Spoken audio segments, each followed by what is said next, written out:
Hi everybody and welcome back to Killer Concepts, the place where we talk about all things true crime. My name is Peyton. Today we are talking about the girl in the box. Her real name is Colleen Stan, and in 1977, Stan decided that she was going to hitchhike from her home in Eugene, Oregon to her friend's home in Westwood, California. Now, while Stan was only 20 years old, she considered herself a very experienced and responsible hitchhiker. Unfortunately, Stan would grow to forever regret the decision to hitchhike on that journey when she was picked up by Cameron and Janice Hooker, the couple who helped her gain the name The Girl in the Box.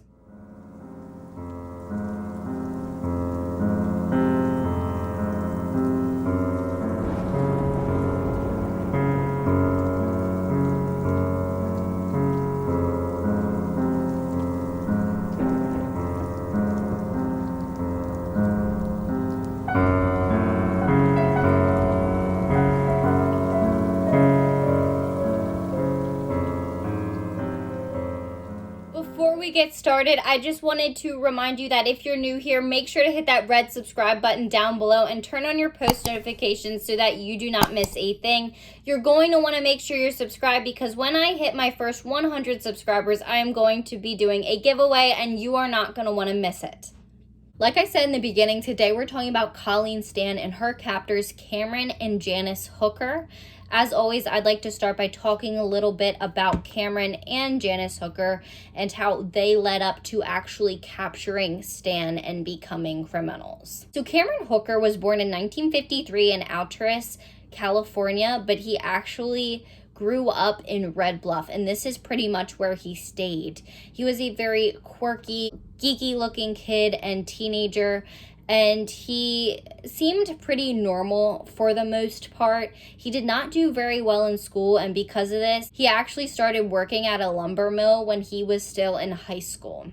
However, most of his earnings were actually spent on pornography, much of which was of BDSM and very sadistic nature.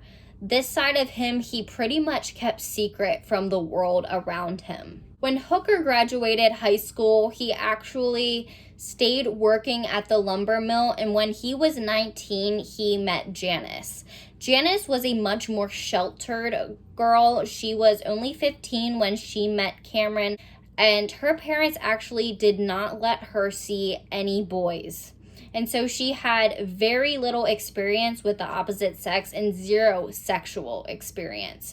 However, when Cameron Hooker came along, he somehow convinced Janice's parents to allow him to take their daughter out. And this is where the relationship started. Not long into their dating life, Hooker actually tied up Janice and introduced her to a very violent sexual acts. Janice thought these were normal because her parents really never talked to her about sex, and she also did not have any experience with other guys, so she had nothing to compare his behavior to. But the kind of things that he was doing with her aren't really considered normal for teenagers to be doing. But since Janice did not know the difference, she ended up going along with it. Hooker would subject Janice to things like BDSM, in which he would practice erotic asphyxiation, he would flog her, and he would practice bondage. Janice stayed with Hooker, and 2 years into their relationship, in 1975, the two actually married. However, not long after their marriage, Hooker started to tire of his young, brand new bride, as he thought she was a little bit too submissive in nature, and he wanted a sex slave, when Janice really just wanted a baby. And so Hooker came up with an idea. His wife was so submissive and she usually just went along with anything that he wanted.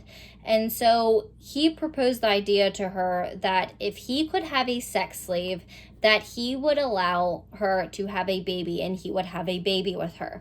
Janice actually agreed to this, which is quite frankly outrageous because you're talking about keeping somebody as a slave in return for a baby, but I guess Janice really wanted that child, and so she accepted. Throughout Janice's pregnancy, Hooker started building wooden boxes out of lumber that he was getting from the lumber mill that he worked at, and he would work on these day and night, and these were meant to keep his sex slave in. After their child was born, Hooker spent several months waiting to actually go and find his sex slave. And on Thursday, 19th May 1977, Hooker and Janice would go out for a ride, and they would end up picking up Colleen Stan. So as I said in the intro, Colleen Stan was actually traveling from her home in Eugene, Oregon to her friend's home in Westwood, California. Now for her, this was about a 500-mile journey, but she was used to hitchhiking. It's something that she did even though she was only 20 years old, and so she thought she would be fine. Stan had already hitchhiked about 400 miles of the 500-mile long journey, and so she was almost to her friend's house. She was being very picky about the rides that she would take, and she thought she was being a pretty responsible hitchhiker. So when a car full of young men pulls up and says that they will give her a ride to her destination, she actually denies it because she didn't think it was a good idea for a young girl such as herself to be alone with a car full of men. However, this probably would end up being the ride that she should have taken, because the next car that pulled up was Cameron and Janice Hooker with their infant child. Automatically, Stan saw Janice holding their baby and thought that they were just a sweet family, and so she had no problem saying yes to getting in the car with them. Perhaps this is why they actually took the baby with them in the first place, and Janice came along. Once in the car, Stan automatically started feeling super uncomfortable, because when she would look up, Hooker was actually staring at her in the rear view mirror.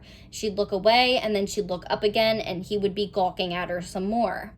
The family and Stan ended up stopping at a gas station, and Stan had said that she needed to use the restroom. You know, she had had a bad feeling and she just needed to collect her thoughts. And so she went to the restroom, and she has stated with multiple sources, multiple times, that she heard a voice inside of her head telling her to run. However, Stan thought that there was no way this family with a baby would hurt her, and so instead of listening to the voice telling her to climb out the bathroom window and to run from these people, she decided that she was going to get back in the car. Not long after they left the gas station, the family drove a few miles, and then Hooker asked Stan if she was okay if the family stopped at nearby ice caves and checked them out. Stan said, yeah, that's fine, and so they pulled over shortly on a dirt road, and the family got out of the car. Colleen Stan just waited in the back of the car. She didn't think it was going to take them that long, but she had a weird feeling when she saw Janice and the baby, but she no longer saw Cameron Hooker. Before she knew it, when she turned around, there was a knife to her throat, and Cameron was forcing her to be blindfolded, handcuffed, and to allow him to put a wooden box on her head. This wooden box would lock around her head entirely, and it was insulated so that people could not hear her screams. Once Stan was in the box, the Hookers headed to their rental in Red Bluff, and when they arrived there, Cameron Hooker actually took Colleen Stan down to the cellar of the home, and he strung her up by her wrists and let her hang there from the cellar ceiling.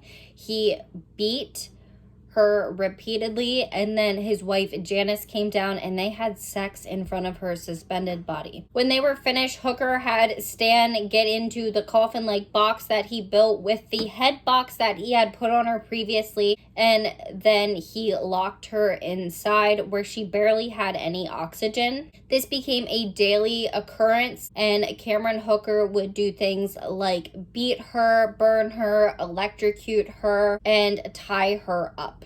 There was one agreement that Hooker had with his wife Janice about his sex slave, and that was that he could not have sex with her. Hooker agreed, and for the longest time, this is something that he actually stayed true to. Soon, Hooker built a very cell-like contraption under the cellar stairs where he would keep Stan, and he would make her do things like shell nuts when she was not being tortured and was not in the coffin-like box. So about 7 months after Stan had already been with the Hookers, Cameron Hooker actually provided her with a contract and made her sign it, basically stating that she would be his sex slave. After Stan had signed the contract, Cameron Hooker introduced her to something called the Slave Company. He said that after she signed the contract, she was registered as a sex slave, and if she did not abide by the rules or if she ever tried to escape, the company then would come after her family and they would hurt them. So with the fear of something happening to Stan's family, she started to always listen to what Cameron Hooker wanted her to do. Once she had signed the contract, Stan had actually been given the nickname K, and then she was able to have access to the rest of the house, even though she still had to sleep in the coffin-like box. Stan was now expected to do all of the household chores. She did not have a choice, and any time during the day that Cameron Hooker wanted her to, she had to strip naked and just do anything that he asked, no matter if she was doing something or not. Even though Hooker had agreed with his wife that he would not have sex with Stan, he eventually broke this rule and he did go into actually raping her, and this became a regular occurrence as well, and he'd do it in his and his wife's bedroom after Janice had left the room. At one point, he hoped that Janice would join in and become part of the sexual acts, but she refused, and so Cameron just went along with raping Stan. Soon, the family actually moved to a mobile home right outside of Red Bluff that was on about an acre of a property. Things changed a little bit. There was not a cellar there. Instead, there was a shed outside, which Hooker fixed up so that he could torture Colleen Stan outside in it. However, she was kept in the coffin-like box almost 23 hours a day under the couple's bed. Sometimes she would come out and the Hooker's children actually got to see her, but most of the time she was under that bed. Stan was actually under the bed at the time that the Hookers conceived their second child. At their new home, Colleen Stan was actually allowed outside, and she did things such as go jogging and do household chores right in front of the neighbors. She was so scared of the company that she never tried to run, which many people think is just crazy.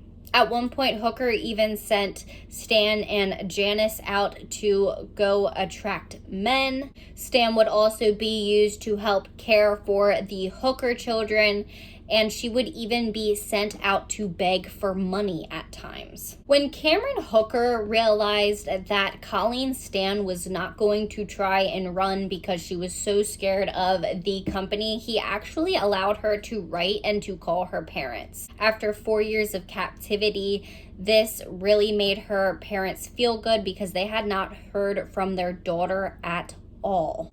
Then on March 20th, 1981, Hooker actually dropped off Colleen Stan at her parents' house in Southern California and allowed her to stay with them for a while. This would be Stan's chance to get free. She could tell them anything and she could do anything, but she didn't.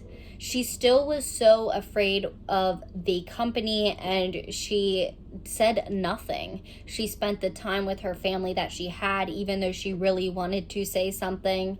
And her parents had thought that Cameron Hooker was actually her boyfriend. And when Hooker came back to pick Colleen up from her parents' house, they had actually taken a picture of Colleen with Cameron Hooker. And this is such a haunting photo because they literally look so happy together in this picture. And it's crazy because Colleen Stan was really a captive. And when this picture was taken, she was standing in her family's home. When Colleen returned home to the mobile home in Red Bluff with Cameron and Janice Hooker, things had actually changed a lot. She didn't go back to her normal slave-like life. Instead, she spent most of her time in the box where she was deprived of oxygen and sunlight. For some reason, Cameron just seemed to tire of her a little bit. He didn't really want much to do with her, and so he kept her in the box most of the time.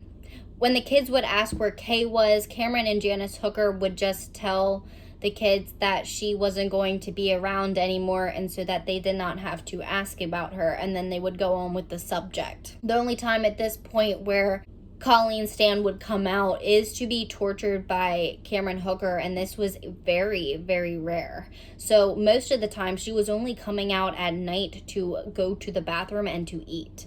When Stan was under the bed in her coffin-like box, she heard Janice and Cameron talking about how Cameron Hooker now wanted another sex slave. And so in 1983, he actually started digging a hole in their yard where he decided that he was going to build a dungeon.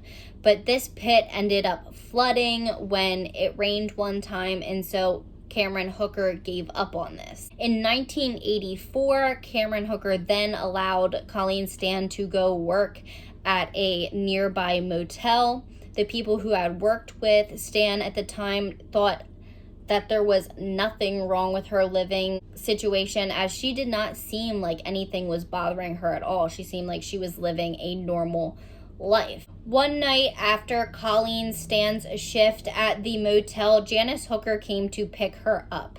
This was August 9th, 1984, and this is when Janice Hooker would actually tell Colleen Stan that the company that she was so scared of for the past several years was not even a real thing. Stan really didn't know what to think about it. At first, she did not want to believe Janice, as she had been held captive for the past several years and has spent most of her life in a box and has endured torture, all because of this thing called the company. She had plenty of chances to escape, and she never did because she was scared of this organization coming after her family.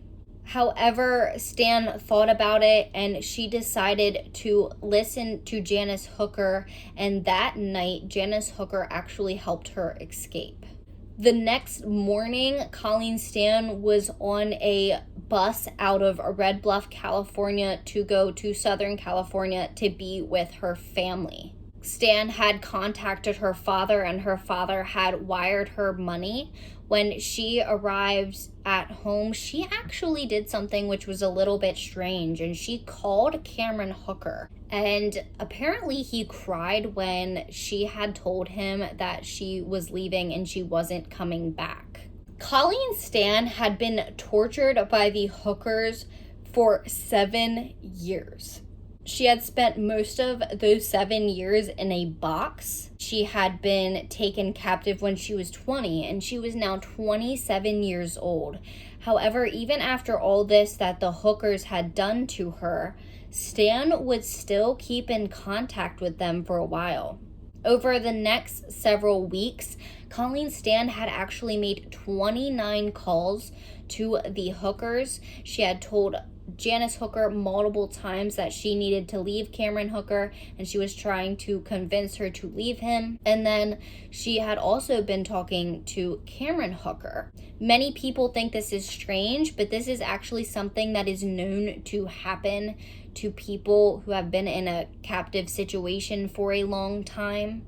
Eventually, after much coaxing from Colleen Stan, Janice Hooker did leave Cameron Hooker after one botched attempt. Janice Hooker actually went to her minister, and she told him all about what happened. Her pastor then went and called the police, and this is when Cameron Hooker would be arrested for all of the terrible things that he had done to Colleen Stan. You might be wondering, why did you not say that Janice Hooker was arrested?